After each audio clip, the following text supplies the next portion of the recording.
It's like 19. I was like, double it. And I'll walk outside and I'll give it to a homeless person. And they're like, no, you won't. And I was like, double it. And I was like pacing around my neighborhood for 3 hours convincing this guy, like on the phone, just double the money. I promise the video will go viral and I'll give it to homeless person. I was like, $10,000 just looks better in a title. It'll get more views. I promise your app will do better. A lot of times people, oh boy, it's like they think their videos are better than they are, honestly. And tell them, Jimmy, tell them. I mean, they do that, and they have horrible friend groups because you really are like the type of YouTubers you hang around. It's getting people with the right YouTuber friend group that aren't pussies and will actually tell them when their content's bad and like actually roast it and help them get better in a nice, positive way. Basically, what I did was I somehow found these other like 4 lunatics. 3 of us were college dropouts. One was a high school dropout, and one, I don't know, he just like quit his job. We all were super small YouTubers, and we basically talked every day for 1,000 days in a row and did nothing but just like hyper study like what makes a good video, what makes a good thumbnail, what's good pacing, like how to go viral. We would just get on Skype every morning, and like some days like I'd get on Skype at 7 a.m. and I'd be in the call until like 10 p.m. and then I'd go to bed, I'd wake up and I'd do it again. We'd do things like take 1,000 thumbnails and see if like there's a correlation to the brightness of the thumbnail to how many views it got. Imagine a world where it's just you working solo and you work 12 hours a day every day for like a year. And you're just grinding, you make a mistake, you learn from it, you grind, you make a mistake, you learn from it, and you do that for like a year. And imagine a different world where you have 4 friends who are also equally grinding in something similar. Friend number 1 makes a mistake on Friday, he teaches the other 4 people. Friend number 2 makes a mistake the next week, teaches everyone. And then like you're all learning from each other's mistakes. You're all constantly studying 24/7 and downloading each other. Like after a year, you're like 2 years ahead of the guy who was just solo. Do you frequently go that far out of your way to capture the thumbnail? Yeah, I mean, of course, everyone should. If people don't click, they don't watch. So you want to give them something to click. Something a lot of people forget is like unsuggested on phones. Thumbnails are really fucking small.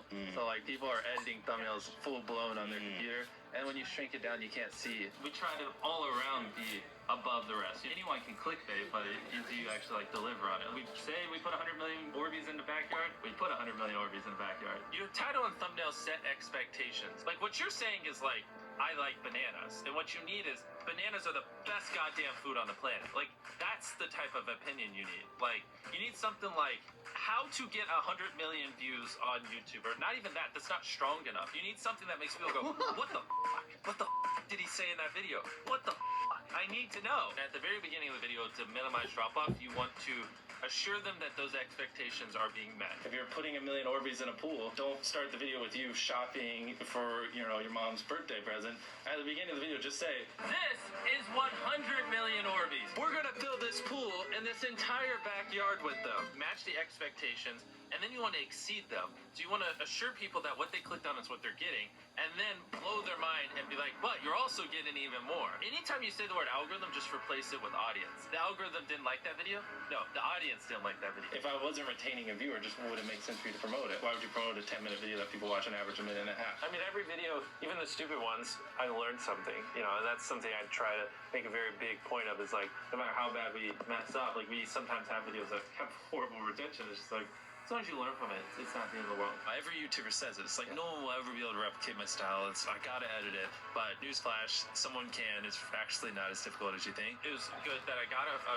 really strong foundation on how YouTube works and how the style of videos I wanted and everything before I scaled up the team, if that makes any sense. I just want to make sure that's clear, because I've seen people try to build the team without foundation and knowing how to do well. I know that if we film this video, it will do well, just because I've spent a decade of my life hyper-obsessing over YouTube, and I have a good pulse on it. But if you didn't have that, then you wouldn't know. Like, you wouldn't be able to spend $4 million on a Squid Game, because you might lose $2 million, and then you can't pay your people. But of course, yeah, if I didn't have these people, I couldn't do half the stuff I do. For the last, like, 8 or 9 years, like, every dollar I've made, I just spent it the next month on content. And I just did that every single month, and it just kept getting bigger and bigger, and here we are. Since I was 13, there probably hasn't been a single hour that's gone by that I've been awake where I haven't thought about YouTube. Like, I'm just focused on making the best videos possible, period. I don't care about making money. I don't care about time. I don't care about anything. I just want to make the best videos on the planet. Literally all the algorithm does is reflect what the people want to a T. And if you deny that, you just make terrible videos and are trying to find a scapegoat. We do our videos in other languages as well. If you Google it, it's like only, whatever, less than 10% of the world speaks English, so 90% of the world can't even enjoy your content. And when I realized that, I was like, wait a minute. 90% of the world can't even watch this stuff. Like, we just started doing this like 6 months ago, and it's crazy like how viral some of these videos are going. 51 million. In Spanish, the guy who does my dubs is the same guy who dubbed Spider-Man. We managed to convince him. So a lot of those comments are like, why does he sound like Spider-Man? Or is Mrbeast Spider-Man? To me, what's important is click-through rate, getting people to click on your video, and then average view duration, average view percentage, or just relative retention, and, you know, having them watch it. A lot of creators think click-through rate is just like the title and thumbnail and did they click it, but a lot of it too is did they enjoy your last video? Because if someone watches a video of yours and they loved it, you can bet the next time you're recommended, their chance of clicking is a lot higher. You know, sometimes we're filming for 3 or 4 days, like 10 hours a day, you know, 30, 40 hours of filming plus months of setup, whereas most creators probably film for a couple hours and set up for a day. Outside of just filming, I mean, we brainstorm video ideas, I mean, relentlessly, hours every day. By always doing all those things, it just distinctively sets it so far apart that it's basically, in my head, it's like, why would you not watch it? Viewers aren't stupid. They can tell when you know, half ASS, I don't know if I'm allowed to curse, a video, or if you, like, really put in effort. And, like, if they can tell you're putting in a lot of effort, they're going to be more likely to click on future videos. And that snowballs. And because once you build that trust, they get to a point where it doesn't matter what you upload. They just know it's high effort, and they just know it's great.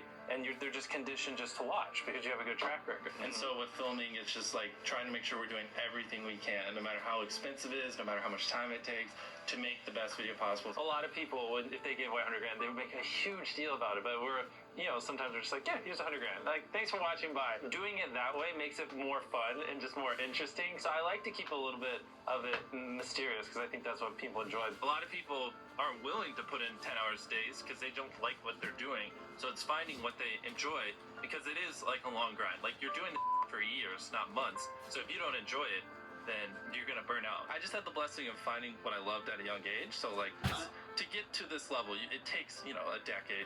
Most people don't find what they love till their young 20s, so they'd be where I'm at in their 30s. I just lucked out and found it when I was really young. Living your life chasing like a nicer and nicer car and a bigger box to live in is kind of like a dumb way to go about life. I actually, funny enough, I lived in like a super below average home, and I kind of learned why famous people don't live in below average homes, because someone broke in, stole everything I owned. So I had to get a little nicer house for security reasons, but before I was robbed, I mean, like, my place is like a little duplex, $700 a month. You get a roommate's 360 split. People think just because you go for views means you can't have fun. I have 3 businesses that are selling on Shopify. Once I figured out that Shopify was a thing, I never turned back. But you can pull views and you can have fun, which is what we purposely try to do. If you're not doing something that's just inherently fun to you, you're just quit. Just give up. Like, you gotta at least semi-enjoy what you're doing, or you're gonna quit long before it gets to a point where it brings in money or whatever else could be driving you. So find what you love, and then I would just hyper obsess. Make sure no one doing what you're doing is doing it better. Make sure the videos are as good as possible. You can be motivated by more than one thing. I'm motivated because I want to support my mom and my family. I'm motivated because I want to employ my friends and help them. I'm motivated because I want to help other people. I'm motivated because I want to be a YouTuber. I feel like that's another misconception. You can have lots of things that drive you. You know? Absolutely. Yeah. Absolutely. So I mean, like, there's just tons of stuff that drive me, and everything drives me to wanting to be a YouTuber. So we kind of obsess over it. For the people that are willing to be coachable, I would say, like, just education. Like, there is a lot of misinformation out there that, like, people like live and breathe by, like the weirdest stuff. I gotta upload at midnight on Wednesdays or my videos don't do well. It's like just dumb stuff like that just they don't realize how badly they're like handicapping themselves. Some minor tips I could give is like, somehow you could have a payoff at the end, then more people are gonna watch the end just to see what happened. Whichever one of these 456 people survives the longest wins 456 grand. Cut out all dull moments, try not to over-explain things. The camera just sits on me and I'm just talking for 20 seconds. It doesn't hold retention as well as, you know, maybe me talking and other footage popping up. It's much easier to get 5 million views on one video than 50,000 views on 100 videos. It takes way less effort to get 5 million views on one video. Back then, which I think small YouTubers should do, is I would reply to every single comment. Yeah. And so I think a few people caught on that I would always reply. And so some people would just be like, I wonder how long it'll take for him to reply. So that was a lot of my comments when I was smaller, but at least it kept him coming back. And your analytics, and most of you probably know this, audience retention. You can see where people click off. just literally go through your last 50 videos, write down where everyone clicked off, and then just don't do those things again. But wait a minute, Mrbeast. What if I don't know how to actually improve my average view duration? How do I know where to start? What if I'm just a noob? Well, in order to better retain your viewers, it's first helpful to have a really deep understanding of how they experience YouTube, to put yourself in their shoes. And in this video, I explain